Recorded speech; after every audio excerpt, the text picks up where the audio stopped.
state of mankind. How much do you know? Excerpts from How the Spectre of Communism is Ruling Our World. 11.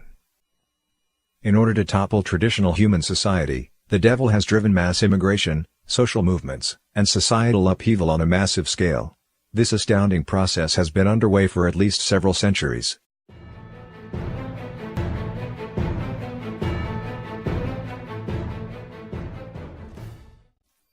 War is one of the devil's most effective tools, as it can break the old international order, destroy bastions of tradition, and accelerate the development of its ideology. Many wars were waged under demonic influence. The devil took advantage of World War I to topple several European empires, chiefly Tsarist Russia, which paved the way for the Bolshevik Revolution. World War II provided the conditions for the Chinese Communist Party to seize power and for the Soviet Union to invade Eastern Europe, thereby establishing the post-war socialist camp. World War II also created the disorder of decolonization, which the Soviet and Chinese communist regimes exploited to support the worldwide communist movement. National liberation movements placed many countries across Asia, Africa, and Latin America in the socialist camp.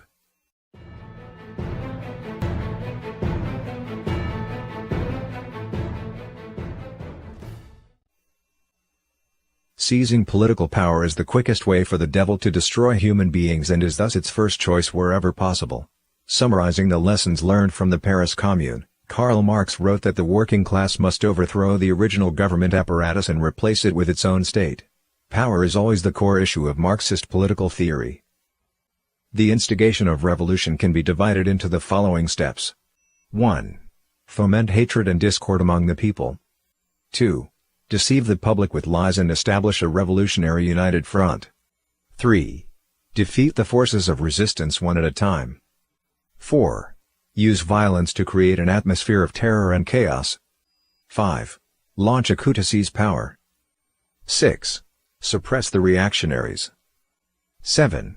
Build and maintain a new order using the terror of revolution. The communist countries attempted to launch a world revolution via the Communist International, exporting revolutionary activism and creating unrest in non-communist states by supporting local leftists.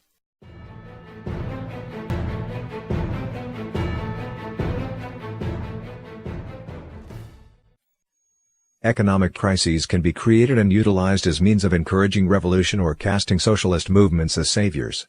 When politicians in democratic countries find themselves desperate for solutions, they make Faustian bargains, gradually steering their countries toward big government and high-tax socialism.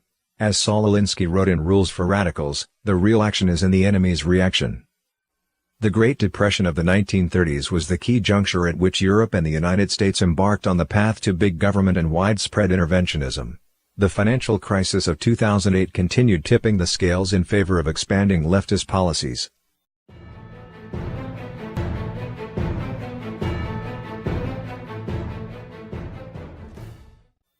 Since antiquity, people have moved from one place to another. However, the massive domestic and international population movements seen in modern times are the result of the evil specter's willful manipulation.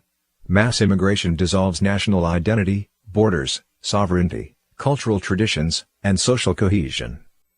As masses of people are removed from their traditional identities, they are more easily absorbed into the drift of modernity.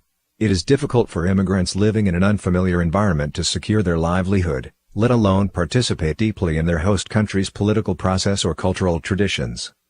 Newly arrived immigrants are easily recruited as free votes for leftist parties.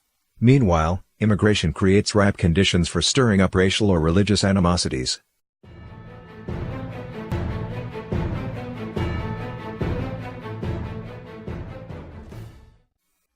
The communist evil specter makes use of social trends to inflame and agitate people, escalate conflicts, and mobilize colossal movements to destabilize society, bludgeon its political opponents, dominate discourse, and seize the moral high ground.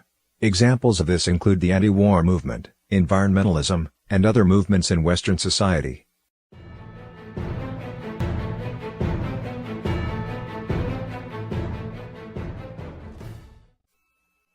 Communist revolutions succeed through acts of terror, and communist regimes implement policies of state terrorism. The Soviet and Chinese communists supported terrorist groups as a kind of task force against the free world. Most terrorist movements take inspiration from the Leninist organizational model. The devil exploits divisions between people and channels the rage of individuals into collective hatred. The irrationality that drives terrorists to slaughter innocent people creates an atmosphere of absurd helplessness. Exposed to many incidents of wanton violence, people become more antisocial, depressed, paranoid, and cynical. All this damages public order and fragments society, making it easier for the devil to establish its power.